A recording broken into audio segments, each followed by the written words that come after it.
अंदर देवत्व की जागृति हो जाती है। और यही हम सबका प्रयास है, यही हमारे गुरुदेव का संकल्प है, देवत्व का जागरण और धरती पर स्वर्ग का अवतरण। आप सबके प्रयास से ये यज्ञ सफल हो रहा है। और आज चौथा दिन है। चौथा दिन में आप लोग परिवार प्रकरण पर सुनेंगे। परिवार प्रकरण आज का विषय है, परिवार पर चर्चा होगी। तो सभी लोग पूरे परिवार के साथ आज कथा श्रवण करने के लिए आएंगे।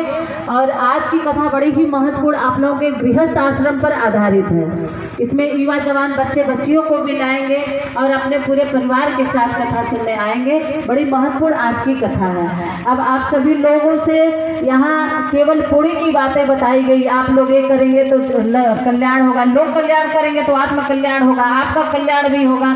लेकिन पहले आप दूसरों का कल्याण करें। इसके लिए आप लोग एक छोटा सा एग्जाम्पल बताएंगे, क्योंकि कई लोगों के मन में है कि यज्ञ तो हम कर रहे हैं और दीदी कहती है जो यज्ञ में आया उसका भी कल्याण हो, जो नहीं आया उसका भी कल्याण हो, जो सहयोग किया उसका भी कल्याण हो, जो इसका विरोध किया उसका भी कल्याण हो, है ना। तो ऐसा क्यों कहा जाता है? इसलिए कि परमार्थ करने में ही आपकी स्वार्थ है और ये परमार्थ ही आपका कल्याणकारी तत्व आपको प्रदान करता है।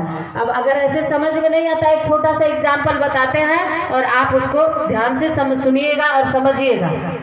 कैसे जब हम दूसरों का कल्याण चाहते हैं तो हमारा कल्याण कैसे हो जाता है। दूसरों के लिए मंगल कामना करते हैं तो हमारा मंगल पहले हो जाता है। एक गांव में कहते हैं, बूढ़े बुजुर्ग लोग कहते हैं गांव में कि तुम दूसरों के लिए कुआं खोदो तो तुम्हारे लिए पहले से क्या खुदता है, खाई, है ना।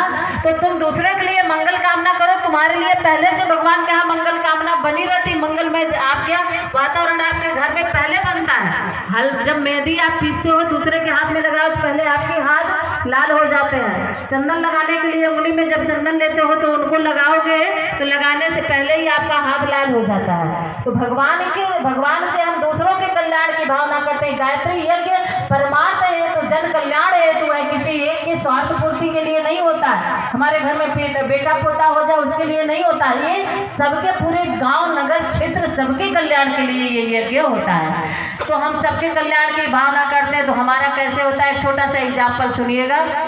एक महिला, एक स्त्री थी, उसके पेट में दर्द होता था। और पेट में दर्द क्यों होता था? क्योंकि सास बहू में 36 का आंकड़ा रहता था।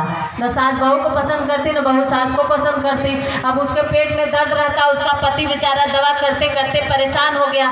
एक दिन कहने लगा कि भाग्यवान तुमको कौन सी बीमारी पकड़ी है, कौन सा इलाज करूँ। अब तो कौड़ीराम में कोई डॉक्टर भी नहीं बचे हैं जो जिसका इलाज न कर लिया। गोरखपुर में भी सारे डॉक्टरों का इलाज कर लिया। अब तुमको कौन सी बीमारी पकड़ी है जो ठीक होगी। तो मेरे भाइयों बहनों, वो पत्नी उसकी कहती है मेरा इलाज करना चाहते हो? बोले हाँ, तुम जो कहो मैं सब करने के लिए तैयार हूँ। अब इसके बाद क्या होता है, वो पत्नी कहती है अच्छा ठीक है, तो जो मैं दवा बता रही हूँ वही करो मेरे लिए। तो बोले बताओ। तो कहने लगी कि अम्मा को, सासू माँ को मुंडन करा के, मुंह पे काली पोत के, गधे पे बिठा के मेरे सामने खड़ा कर दो, मेरा सब रोग ठीक हो जाएगा। अब पति बेचारा एकदम हारता क्या नहीं करता, एकदम हार चुका है।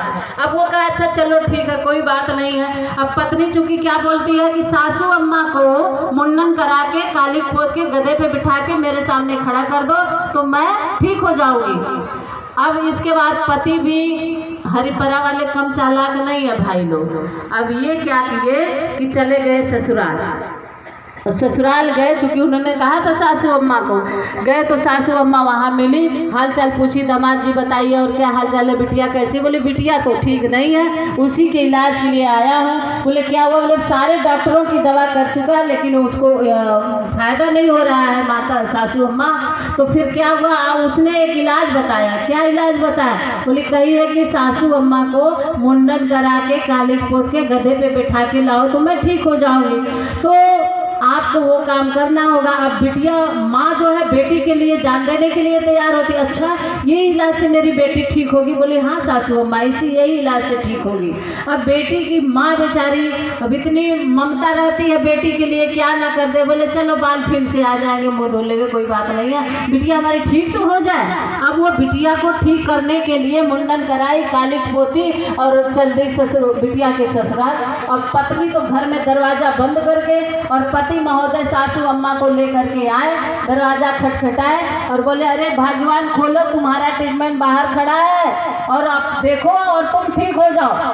तो जब वो दरवाज़ा खोलती है तो देखा तो चूँकि वो मुंह पहचान में तो चेहरा आया नहीं, जब जान गई कि अब मेरी सास आ गई है तो वो जोर से हंसती है और हंस करके कहती है देखा ना तिरिया चरित्र की चाल, कर दिया ना तेरी अम्मा का बुरा हाल। तो हरिपुरा वाले भाई भी कहाँ पीछे हैं। हाँ, तो ये इन्होंने क्या कहा, इन्होंने कहा कि अरे तुम क्या जानो मर्दों की हेरा फेरी, अब तुम क्या जानो मर्दों की हेरा फेरी, ये अम्मा मेरी नहीं है, ये अम्मा है तेरी। किसके लिए मांगा था, मांगी थी उसकी अम्मा के लिए, और बुरा हाल किसका हो गया, अपनी अम्मा का हो गया। तो मांगते हैं हम लोग कल्याण के लिए और आपका कल्याण पहले हो जाता है। बुरा सोचेंगे तो पहले आपका बुरा होगा और दूसरों के लिए भला सोचेंगे तो पहले आपका भला होगा। इसलिए इस यज्ञ में अपनी अपनी आहुतियाँ आप सभी लोग जो है इसमें समर्पित करें। और कल का बहुत ही महत्वपूर्ण कार्यक्रम है, दीप महायज्ञ का कार्यक्रम है। हजारों दीपक यहाँ जलेंगे, छठा होगी मेरे भाइयों बहनों रामराज की। एकदम लगेगा आप अयोध्या में वास कर रहे हो और सब बहनें अपने अपने घर से दीपक की थाली सजा कर लेके आएंगी। आज जो बहनें दीक्षा ली हैं अपने अपने नए दुपट्टा लेकर के और अपने घर से एक एक दिया लेकर के सजा कर लाएंगी। आज की आरती इन्हें दीक्षा वाली बहनों के साथ होगी, ठीक है ना। तो आप लोग अपने घर से एक एक दिया लेके आइएगा और दुपट्टा ओढ़ के आज की आरती आप लोग सब लोग करेंगे, ठीक है। मुख्य यजमान के साथ आप लोग करेंगे कल की। आइए कार्यक्रम की सूचना हमारे भैया ने बहुत सुंदर ढंग से दिया। आइए जोर से जयकारा लगाएंगे सभी लोग, एक बार दोनों हाथ ऊपर उठाएं सभी लोग, बोलिए गायत्री माता की, बोलिए भगवान की, भगवान की, सत्य सनातन धर्म की, भारतीय संस्कृति की, बोलिए भारत माता की। कल भी संस्कार कराए जाएंगे। जो लोग